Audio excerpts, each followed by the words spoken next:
While risograph duplicators go back as far as the late 70s, the resurgence in the print community within recent years has cemented this quirky copier as a bona fide print medium.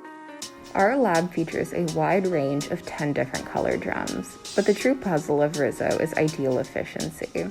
With just 2 colors, you can use different shades of gray to create a whole spectrum of overlays to choose from. Let's run through the basics with that blue and fluorescent orange print.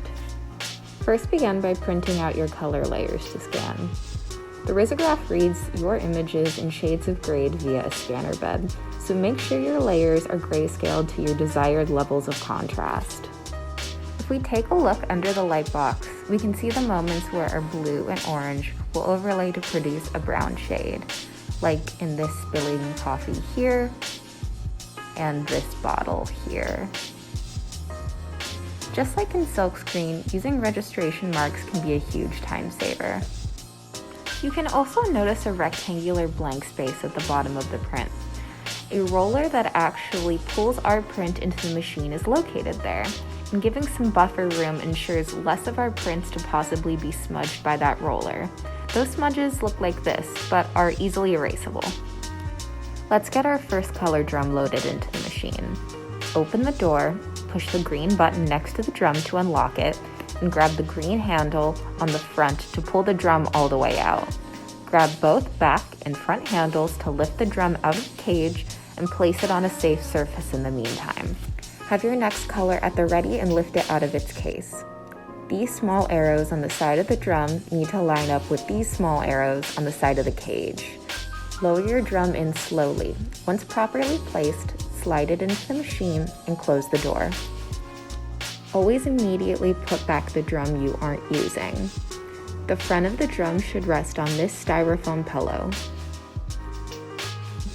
Lock the case and place it back in the drum cabinet with the window facing out for the next person printing.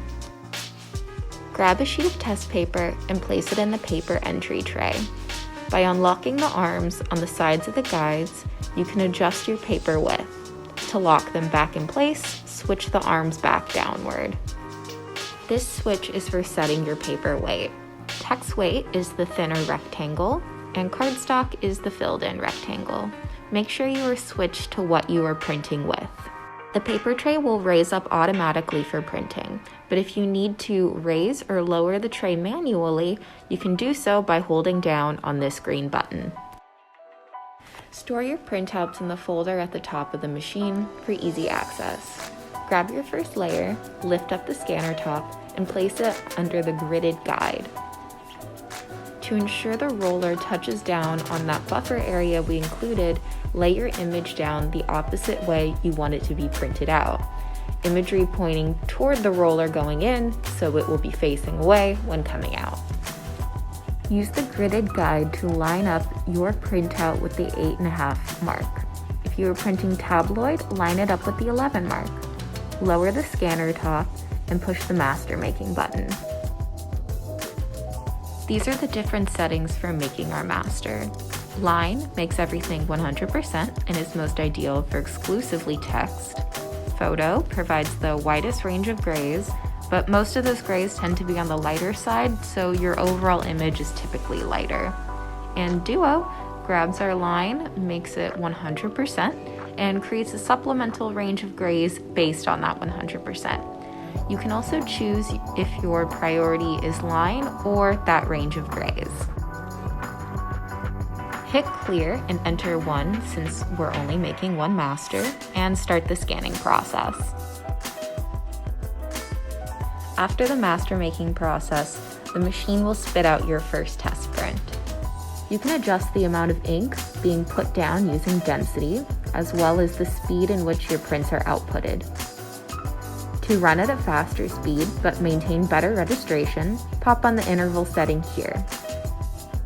This allows you to have the drum spin, in this case 3 times, before grabbing the next print, warranting more consistent production.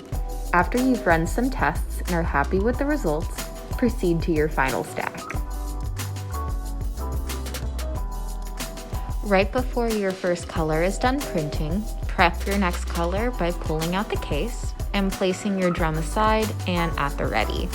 When it's time to swap our drums, open the door, press the green button, grab the green front handle, and pull the drum all the way out. Holding both handles, remove the old drum from the cage, return it to the case, and put the case back in the cabinet with the window facing out for the next printer. Retrieve the new color drum you were going to be printing with, load it into the machine, and then close the front door. Pull out your second layer printout from the top of the scanner bed. Always double check you are putting in your new layer down in the exact same orientation as your previous layer.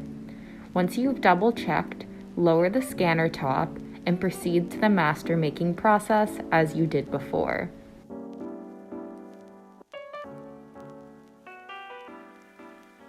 If you like the results of your new test prints, proceed to testing on how both layers work together with one of your final prints.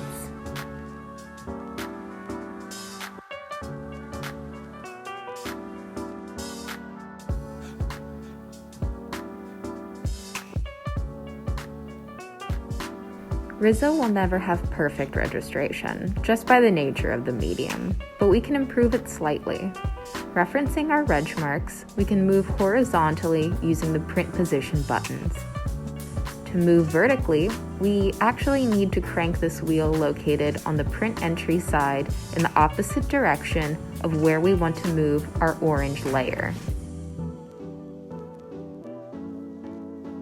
While there are still moments of misregistration, this is a pretty vast improvement. You can really see it here in this sack of flour. A nice finishing touch is grabbing an eraser and erasing away those roller marks I mentioned before. They can be completely eliminated off any part of the paper that isn't already printed on.